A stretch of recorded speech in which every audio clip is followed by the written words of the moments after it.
And we are live. Welcome back. Welcome back to our guest. Welcome to the Two Man Front podcast. It's been a minute, but we are back.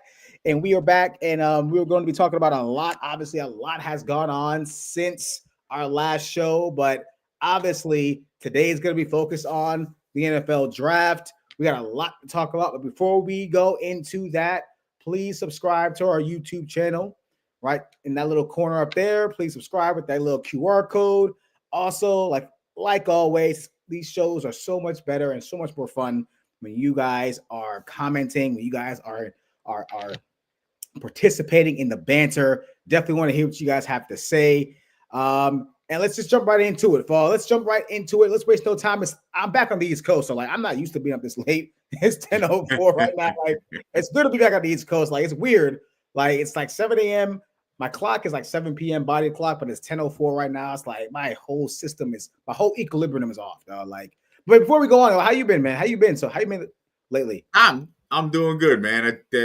Focusing on myself, getting myself back into the gym. Been keeping an eye on everything football wise because Absolutely. I got my dynasty draft coming up, so I got to look at some of these rookies. I'm just glad that I'm the defending champ in my dynasty league, and my team, I got a solid team. So outside of quarterback, which they ain't shit in this draft anyway for a quarterback. So what we're going to talk about, I want to get your draft thoughts because we haven't talked about a lot of draft. Usually we talk about a lot of draft leading up to the draft. We haven't talked about a lot of draft, so I want to get your thoughts on the overall draft in a minute. But first, we got to talk about the Nico Iamaleava situation. That's pretty much dominated the college football world. Usually around this time, college football is quiet, right? There's not much going on. You got spring practice, spring games, transfer portal stuff is going on right now, but usually around this time, it's pretty chill. But Nico Iamaleava,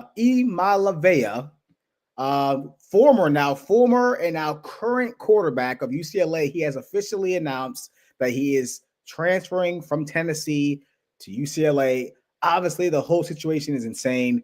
So just recap if you haven't heard, which I'm sure you have. Nico was holding out, allegedly or reportedly wanted more money from Tennessee. Tennessee says we don't think so. And head coach Josh Heupel pretty much comes out and says that Nico is no longer part of the team, and Nico enters the transfer portal. And there's a whole lot of stuff coming out now, how he wanted $4 million. He's getting $2 million right now. He wanted $4 million from Tennessee. A lot of people in Nico's ear, a lot of he said, she said. A lot of people are saying that what Tennessee is doing is smearing the name of Nico. Nico's camp is coming out and saying that this had nothing to do with money. It was more about Tennessee's offense, which I was kind of, I don't know about that one. But, Fog, few questions, man. Take it wherever you want to start. Who is to blame? And honestly, what needs to change, if anything needs to change, when it comes to NIL? I don't know if there's any one person you could blame in this situation. I do believe it's about money. I firmly believe it's about money. I firmly believe that this young man has people in his ear. And of course, Tennessee is going to do what they got to do to defend themselves. Right. But I think we talked about this when all of this was going to start happening, going live basically in the NCAA with the transfer portal and with NIL. There has to be parameters set. And unfortunately, there is nothing set. The NCAA has done nothing to really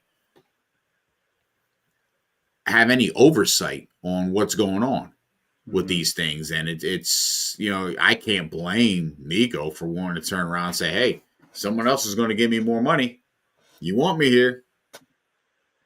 Here's my asking price, because you don't have a quarterback. So I get that.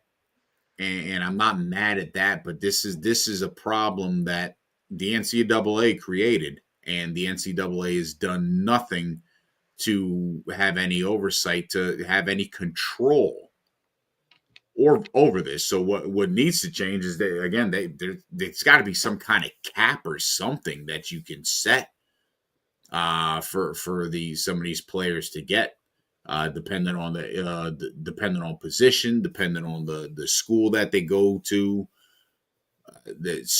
just to make it at least even with some of the smaller schools that don't have the financial capabilities. But they at something to come together and try to put even a shit plan, anything.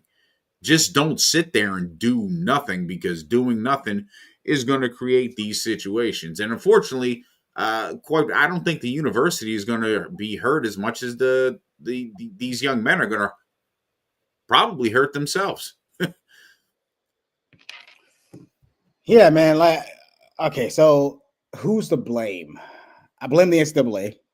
I blame the NCAA. I could blame the NCAA for all my life problems. The NCAA just sucks, right? It's a sucky organization, a sucky institution. The NCAA is trash, right? So the NCAA is always going to get blamed. It's like almost automatic. The NCAA is always going to get blamed. So that's one. Who else can I blame? Honestly, man, I can blame whoever's in Nico's ear, whoever is talking about. I just don't think. I have a hard time believing that Nico did this independently. Like he just woke up one day and said, you know what? I want more money from Tennessee. I have a hard time believing. I'm not saying he didn't I don't want to sit here and say he wasn't like a reason. Like maybe he had an idea. But I still believe there are obviously the agents, or you can blame agents. Everyone has an agent now. Parents, apparently his father has some say in this as well. I mean, there's reports. I don't want to make it out to be true. There's reports that his father's behind this, agents are behind this. So many people you can blame in this storm. Coaches, you can blame coaches in this too. I hate the fact that these coaches like Dan Lanning, who somehow is involved in this, who I guess tipped off Josh Heupel and said that, hey, he called us and it was wondering what he can get from us. Honestly, to hell with Dan Lanning, for real. Honestly, he's somebody that I didn't really have a lot of respect for. Now I just almost lost all respect for that, because dude, you're a transfer portal guy. What are you talking about? You've gotten transfer portal quarterbacks, Dylan Gabriel and Bo Nix, right? Yep. What are you talking about? He didn't. Bo Nix, was Bo Nix his guy? Yeah, he got Bo Nix. Yeah, he got Bo Nix. Yeah, and Dylan Gabriel last year, right? So I don't want to hear the transfer. Dan Lanning can get out of here, right? But then Josh Heupel as well. Josh Heupel, you know what's funny about this, Fog? You know what's interesting about Josh Heupel? I love the fact that he thinks that it's team above money. Meanwhile, though, coaches leave for more money all the time. Yep. And then also, I said this in a group chat, and I wanted to post this, and maybe I'll do it later or tomorrow. Josh Heupel is a alum of Oklahoma, right? He won a national championship at Oklahoma in 2000, beat my Florida State Seminoles in the Orange Bowl, I believe, right? And I promise you, for the right price, if Oklahoma said, hey, we want you to come coach for us. Oh, he's out. He's out of there. he's out of there. And there's not going to be team above money. I hate that the coaches really honestly believe that it's team above money, but coaches literally can leave at any moment and any time for more money. Get out of here with that bullshit. So I blame them as well. I think what needs to change, and I was going to talk about this a little more individually, but I'm glad you're here to listen. I think what needs to honestly change is the transfer portal, man. The transfer portal, to me, is the biggest issue in all this, because of the opportunity for these guys to just get up and leave at any moment. And it seems like there's no parameters on that. I'm okay with NIL. I don't know if there needs to be a cap or a salary cap. I don't know. I hate to do that to the players, because it doesn't really seem like there's that on anybody else. I don't want to limit the players. I understand that it's a little wild westy, I guess, but limit the transfer portal. Limit that. The movement. The ability to kind of move from place to place whenever you want. That's something that I feel like needs a little more control. But this is a situation that, that I felt like was, and honestly, I feel like it's hurting Nico a little bit as well. His image as far as who he is, and like people are kind of talking, like people are calling him out, calling him all types of names and this and that, and but like when a coach does it, no one says a damn thing. Like when the Marshall coach, when the Marshall coach left for, I don't know where he went. Like no one said anything. He left during the bowl game. Like, right before the bowl game. Like nobody said a thing. Like it's just I find it super hypocritical that like even fans of the sport are so hard on the players, but okay with coaches leaving whenever they want. Right? It's just it's entirely hypocritical. So I don't know, man. This is interesting. But now he's going to UCLA. It's gonna be interesting how this turns out, But and I want to see how that offense looks because they went 5-7 last year. I mean, yeah. I mean, we'll see. Look, honestly, this could be an opportunity for Nico to shut up a lot of people. Like if he gets UCLA to like a top 10, top 15, even if they don't make the playoffs, right? He would have been proven right. And if Tennessee drops off, which I think they will, we'll see what happens to Tennessee. I think Tennessee's they're gonna drop off. They lost their quarterback. I don't think they're gonna replace. I mean, I'm not saying Nico was like a barn burner quarterback, but he wasn't trash. I don't think he was. I don't think he was trash. But no, I don't think it was trash. Yeah, I don't think he was either. But we'll definitely see with that. We'll monitor that a little. But this is the reason why the NIL is the Wild Wild West right now. this is no, I could you're 100% right because the transfer NFL free agency isn't even this chaotic. It's not like it's really not. Like you don't see players in the NFL like just leaving. Like they can't do that because you're on the contract. You're on the contract, right? So like there needs to be something like that. Like if you sign an NIL deal with a school or a company or whatever, you got to be able. There's got to be a way. There's got to be a way where you honor that contract, or just doing the NFL, just buy it out. Just buy out the contract and let them walk. Give them the money, like let them go be on their way. I mean, I don't. So many things. But let's talk some draft, man. Let's talk draft. The NFL draft, as you know, is next Thursday, which is wild, which is really, really wild. So, Fog, give me your thoughts. What are your overall thoughts of this year's NFL draft? Like, just based off of what's being talked about, what's being said. Give me like a couple of words to how you would describe this year's draft. I know we haven't talked a lot of drafts, so let's talk about it a little bit before we go into our unpredictable. Next. Oh, I like that. Yeah, unpredictable because this might be the first draft where we can honestly look at players and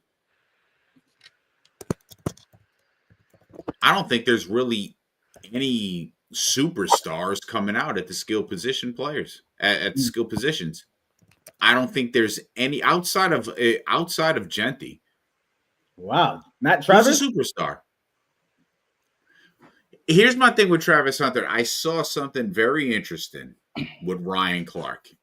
Mm-hmm. And I was like, that makes sense because I was saying the same thing. Unless you're going to have Travis Hunter play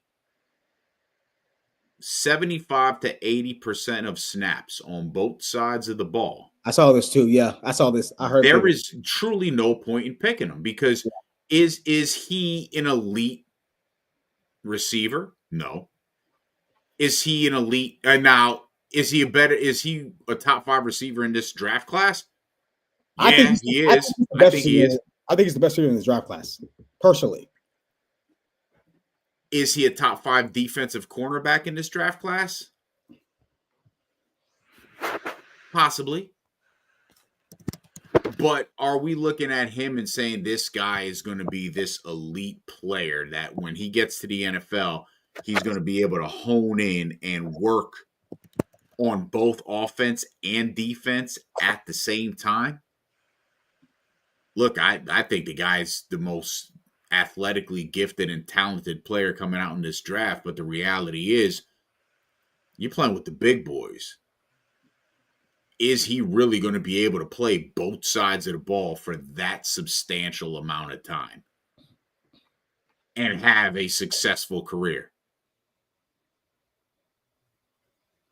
So yeah, when I say unpredictable, you don't know which way it's going to go with the receiving class. I don't think there's a lot of good receivers in this draft. I think offensive line, defensive line, you've got good players coming out. Running back might be the best, and it might be the best from a depth standpoint because you've got a lot of really good running backs that are going to find roles depending on the homes that they land in during the draft. Yeah, this draft is deep in running back. That's one of my biggest takeaways so far. Just analyzing this draft and looking.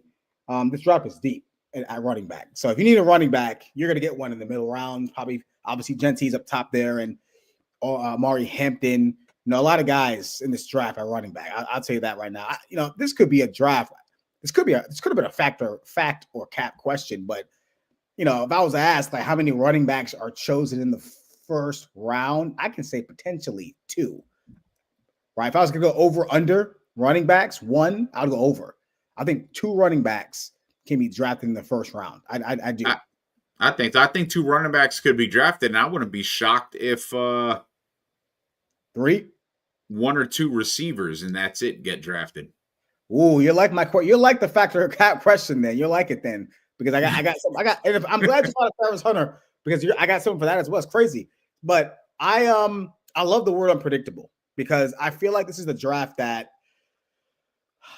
I think I said this in a post before I put up my mock. I don't think there's going to be any like superstar all first team all pros in this draft. There may be 1 or 2, maybe. But I don't think there's going to be like Hall of Famers. I don't think there's going to be possibly like, guys who are going to be game changers. I think Travis Hunter is, I don't think I'm overstating this. It's unequivocally the best player in this draft. Like I just do. And I do believe that he can play both ways. And I also believe with Ryan Clark, I do also believe if you're going to choose Travis Hunter, you're choosing him because he is the best football player in this draft. And you plan on using him the way he was used at Colorado. Like you want the ball in his hands in some type of way, right? You don't shoot because you're right. I will say this. I think kind of giving it away here, but I think he's the best receiver in this draft, right? I don't think he's the best corner in this draft. I like the kid out of Michigan a little better. I like the kid out of Michigan a little better. Will Johnson, just a little bit better. Yeah, Will Johnson. Yeah, I like him a little better. But I think Travis Hunter can definitely play DB pretty well. So there's that. So yeah, I think that this draft, I like the word unpredictable because I don't know what's gonna happen. I think the only thing we really know what's gonna happen is Cam Moore is going number 1. That's the only thing we actually really know. Which I'm not even sure about Cam Ward going number 1 is even the right choice. I'm not even sure that should be where the Titans should go. Listen, I think I'm on record for saying this. I think Cam Ward's the best quarterback in this draft, and I would not pick him in the first round. Oh God. So take that however you want it, folks. Oh man, that speaks volumes for this draft. That speaks volumes. If that means that means you don't feel like there's any first round quality quarterback in this draft. No, hell no. And the scary part is you might have 4 of them go in the first round. Wow. I don't think that's going to happen this year. I think this is going to be one of those 2013 drafts where only 2 go, maybe even 1. Like 2020, was it 2021 when we stupidly drafted Kenny Pickett? I don't know. Was it that 2021 draft? I don't know. But real quick question before we get into our Factor Cap draft edition, which team do you think has the most to lose in this draft? Like, what team has to hit on their picks to move forward. And if they don't, they'll probably move backwards. Give me one team. One team that has to hit. Like, who has the most to lose? I have a couple teams, but I have one team in mind.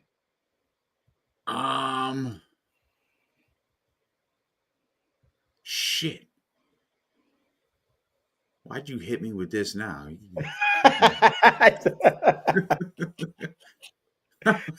Hey, while you think, I'll give you my team.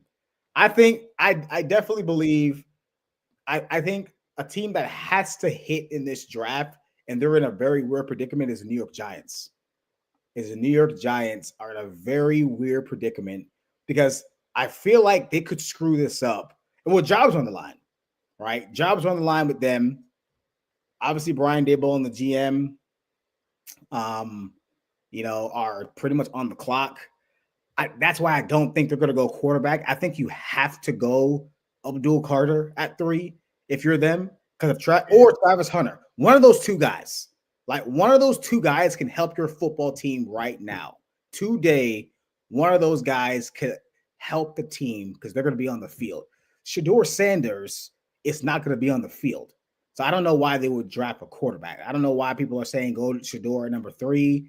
I don't think it's them. I think they have the most to lose. And honestly, when you're in a division with Jaden Daniels, Jalen Hurts, and Dak Prescott, 3 pretty good quarterbacks, you need a pass rusher. So I'm going to go ahead and say it's Abdul Carter. I'm going to go ahead and say the Giants have the most to lose if they don't hit on this pick. Man, I'm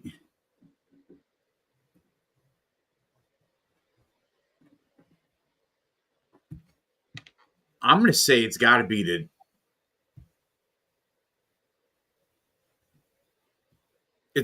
Jets. I think the Jets have to have a fantastic draft because the last 2 years they completely shit the bed with damn near every single move they've made. Yeah. Yep. And I mean, it's typical Jet fashion. I mean, it's not surprised because it's the New York Jets, but you're back at you've gotten back to square one 2 years in a row, 3 years in a row. Like, something's got to give at this point. I saw a post, man. The New York Jets have not made the playoffs since 2010, which I found astounding. But they haven't made the playoffs since 2010. Like, every single team has made the playoffs since 2010, except the New York Jets. Like, which that's amazing. I didn't know that. Crazy. Yeah, it's been 15 years. Like, it's wow. I didn't realize how bad the Jets. I mean, the dumbest teams in the league have made the playoffs. Like, the Browns have made the playoffs a couple times. The Commanders made it to the NFC title game last year. The Bengals got to the Super Bowl at one point. Like, yeah, it's the Panthers made the playoffs at one point. Like, it's made the Super Bowl. Like, yeah. It's the Jets. I like that. Yeah, the Jets have a lot to lose. Where are they picking? Are they top? They're picking 7th, I believe. Wow, that's crazy. 7th overall. Yeah, they got to hit. I don't even know who I have. I feel like I had them. Well, I think I definitely had them going to offensive linemen. They got to protect Justin Fields. So they got to protect Justin Fields. So there's that. All right, let's do a little factor cap, man. Let's play a little. Let's have a little fun. Little factor cap draft edition. All right, and I'm going to go ahead and put up. I'm just going to give you a statement. You tell me factor cap and give me a reason why. Here we go. Factor cap: Jalen Milroe will be drafted in the first round. Fact. Why would they? Why would they invite him there to be Geno Smith? Did he get invited? He got invited. Did it? I didn't know that. He got invited. Wow. Yeah, he's definitely going in the first round then. Well, I don't know. That doesn't always mean they're going in the first round. It doesn't always mean it, but I mean, I think somebody's gonna move up and get him. There was a lot of talk. About a month and a half ago, there was talk from I think it was Colin Cowherd who had said that he believed that there was, well, not believe that he had sources, multiple sources of teams that were interested in Jalen Milroe and drafted him in the first round, back into the first round. I was like, whoa, really? As a running back? He might be the Jalen Milroe might be the one quarterback that I can honestly say, if someone turned around and said he should change position, I agree 100%. He is not a quarterback. He's a hell of a runner. He's a great runner. He's got better vision than some of the running backs in this draft. And that's not even slighting him, right? No, he's built like a running back. Like he's got the body, he's got the vision, like you said. He's got the running style. Like, but somebody's going to fall in love with him. I don't know who it's going to be. He's going to go to a good team though. Like I can't say that. I don't know, because I think it's going to be one of those bottom feeding teams who are going to go back up in the draft or trade back into the first round and get him. Right. I think it's going to be one of those teams. I don't know who it could be. I've heard so many teams. The Giants might take a flyer. But this could be a Jalen Hurts thing over. I wouldn't be surprised if the Saints said, shit, why not? We said, no, what? This ain't Jalen Hurts, man. No. I'm not saying. No, I'm not saying. I will take Anthony Richardson's accuracy over Milroe's. Somebody posted that today. I think Mark Schlereth kind of said that today. I wouldn't say I think he's better than Anthony Richardson. If I had to take one of those guys today on my team, Jalen Milroe and Richardson, give me Jalen Milroe. I've seen enough of Anthony Richardson. I don't need to see him anymore. But I think it's cap. I think it's fact. I think somebody does trade into the first round and gets him in like back in the draft or back in the first round. All right, factor cap. There will be no wide receivers drafted in the first round. Oh my God, I want to say fact so bad. I want to say fact so bad, but I'm going to go cap because I do believe one, maybe two wide receivers go in the first round. I wanted to say fact as well.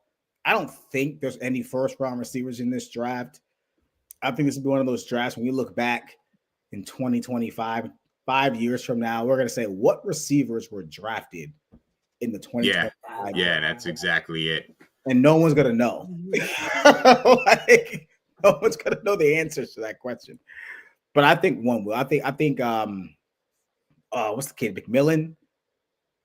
Territory McMillan from Arizona. He gets drafted in the first round. So someone's going to pick him. I think Tate and Golden will probably be the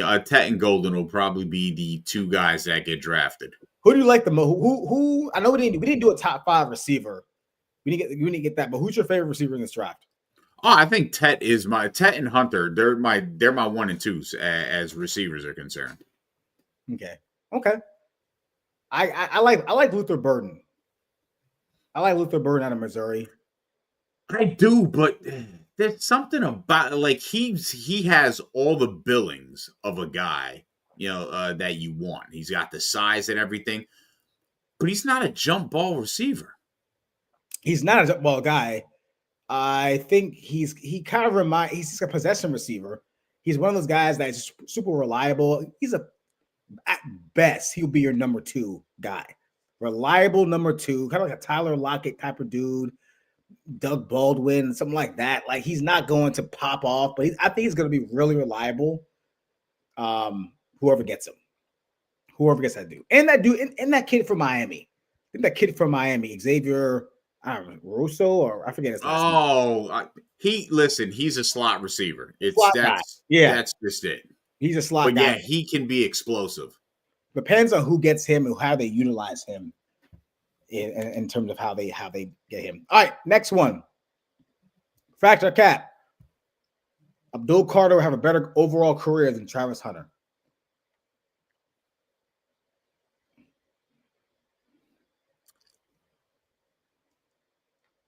Unfortunately, I'm going to go fact. Because I don't know if the team that drafts Travis Hunter is actually going to utilize him properly, and they might screw him up. Yeah. Yeah. I think there's less room for error for Travis Hunter. I think Abdul Carter just has to get sacks. That's all he has to do. He's got to get sacks. Like if he averages anywhere between 13 and 15 sacks over the next 15 years, I don't know what Travis Hunter would have to do to even match that. He would have to be Travis Hunter would have to reinvent a position. That's really the only way. That's really the only way Travis Hunter is gonna really justify his pick, his pick wherever he's chosen, top 5, top 3, whatever it may be. He's gonna have to reinvent a position. That's what he's gonna have to do. That's what he wants to do, right? That sounds like his goal. All right, so I'm gonna go Abdul Carter. I'm gonna say that's fact as well. All right, so this is a good, interesting one because it's Travis Hunter again, and we talked about this earlier. I told you he was gonna come back. Is Travis Hunter the best receiver in this draft? Fact or cap?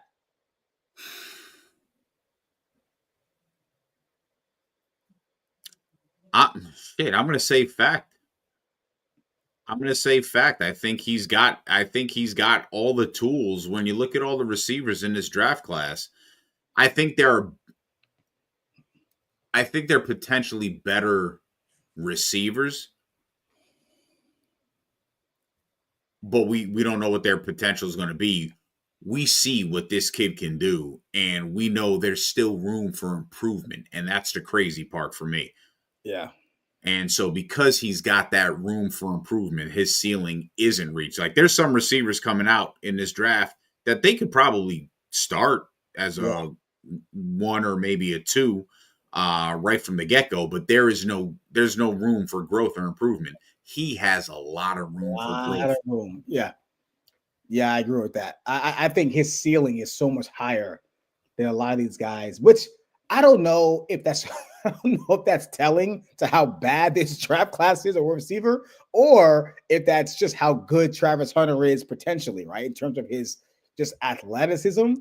Like I'm trying to think of recent drafts of wide receivers. I don't know. I'm trying to think of the best one I can think of right now is when I don't think that Justin Jefferson and Jamar Chase come in the league together. Nah, I think Jefferson came in first. Jefferson came in first, then Jamar came in next. Okay, so I'm trying to think of a draft class that had receivers recently. I'm gonna think about that, but I think Travis Hunter definitely is the best receiver in this draft. I think he's the best receiver in this. And I don't know. There's 2 guys you got to watch out for. 2 guys that you got to watch out for, and the kid from Ohio State, Emeka Egbuka, yeah. Jaden Higgins from Iowa State. He might be a sleeper too. Keep an eye on Jaden Higgins. There could be some sleepers. Jaden Higgins, I do like him. I do like Jaden. There could be some sleepers in this draft. There's no big names, but yeah, there could be some sleepers. But I think as of right now, I think Travis Hunter definitely is the guy in this draft class. I really do. At wide receiver. Absolutely. Let me see. That's about it. And that's all we got, man. I told you it was gonna be a quick, nice show. Next week we will have our draft show. We'll definitely do a little mock draft, a little live mock draft before Thursday, before we watch that on a Thursday, and we'll definitely make sure that that we do our best. Because again, like Fogg said, I'm like last week, Fogg. The reason why I haven't done a lot of mocks because I don't know what this draft's all about. I just don't know. I just don't. I don't know. And Kevin actually made a pretty good point. This is one of those drafts that shows who's knows what they're doing. Really, seriously. I mean, we'll see. The crazy part is we won't really know until 2 or 3 years from now. That's when you're going to see the results of this draft, 2 or 3 years from now, you're going to see what teams pick what players and what players are still playing and what players are playing at a high level. Yeah. 2 or 3 years from now. Yeah. I mean, it's interesting, right? It's interesting because like if I'm the Titans, if I'm the Titans, I'm Brian Callahan. I'm not putting all my chips on Cam Ward. No. Like, and then if I'm Brian Daboll and the Giants, I'm not putting all my chips on Shedeur Sanders, right? Or even Travis Hunter. I'm gonna get the safe pick. I'm gonna get Abdul Carter. Like I think the Giants are gonna go to safe pick. That's why they got Russ and Winston. And Winston, yeah. The unfortunately the Titans didn't do anything, so they're looking at Will Levis and they're going, fuck, Cam's got to be better. that's what's happening in Tennessee's front office right now. They're looking at it. I mean, he's better, right? Anything is better than this. Anything is better than this. Another team that I was gonna say, if it wasn't the Giants, and I'm not trying to be a homer here, but if I didn't choose the Giants, who had the most to lose, it's Pittsburgh, man. Like, because if Shedeur does fall to us at 21. I don't know. Someone made a good point. Like, I don't know if he makes us better immediately. Like, it's hard because we have a team that I feel like if we had a quarterback, we could potentially make it to the AFC title game. Now, if you get Shedeur, there's going to be some growing pains. We don't really have a line for him, right? Yeah. Our defense is getting older. So, like, yes, we may have a quarterback of the future. Like, there's not going to be another Jane Daniels, so I don't want to hear any of that. Like, but I feel like this offseason for us, I'm not gonna lie to you, as a Steeler fan, I have been very disappointed with how bad we have been. Like, it's just we have mismanaged this quarterback situation so badly. That I'm shocked about. That I am shocked about. But yeah, I definitely. We can't have some teammates.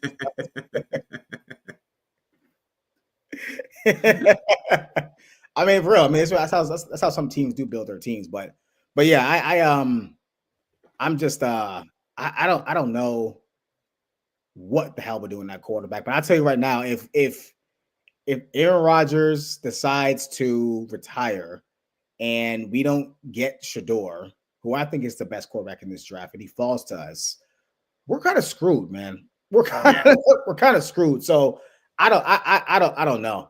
But I will say this: if I'm Shedeur, in my mock, I pray I go to the Rams, the Steelers, somewhere where I can sit and develop, like in LA. I pray I can go there so I can sit behind Stafford, just like what Kevin just said. He's going to need at least 2 years.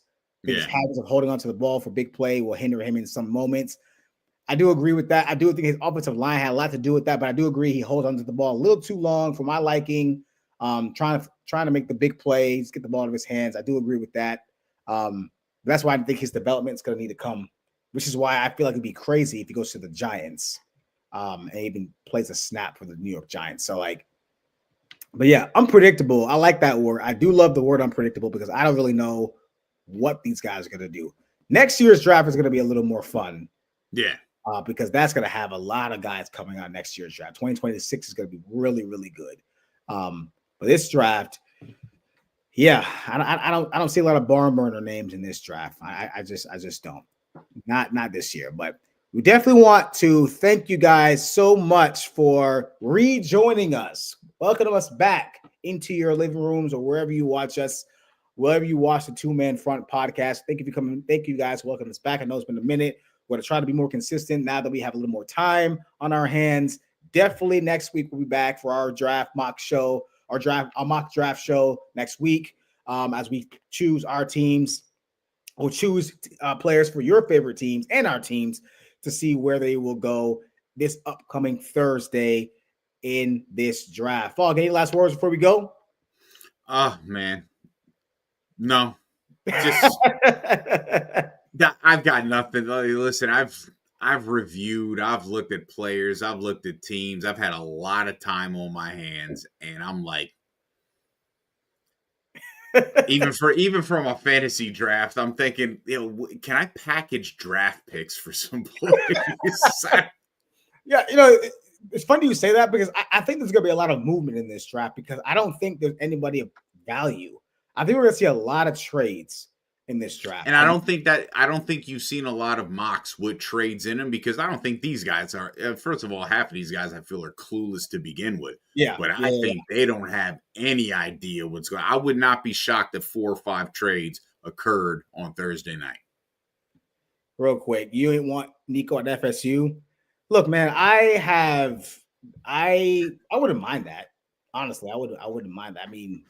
But we have a lot more fish to fry at FSU. I honestly don't even know what the hell's going on at FSU. I haven't looked into that lately. I just don't know what we're doing at this point. I think Mike Norvell is still there, but until he's not there anymore, I'm just not interested in the program. I'm not interested in FSU's program right now. But that's rough. He's just that's an awful year last year. But that's gonna do it for us, guys. Thank you guys again. Subscribe to our YouTube channel. Subscribe to the channel. Thank you guys for leaving comments. Thank you, Kevin Oliver, for coming on. Also, I believe someone else came on as well. Let me thank him real quick. What's the guy's name? LJ. Appreciate it, man. And yeah, we'll see you guys next week. You guys have enjoyed the rest of your night.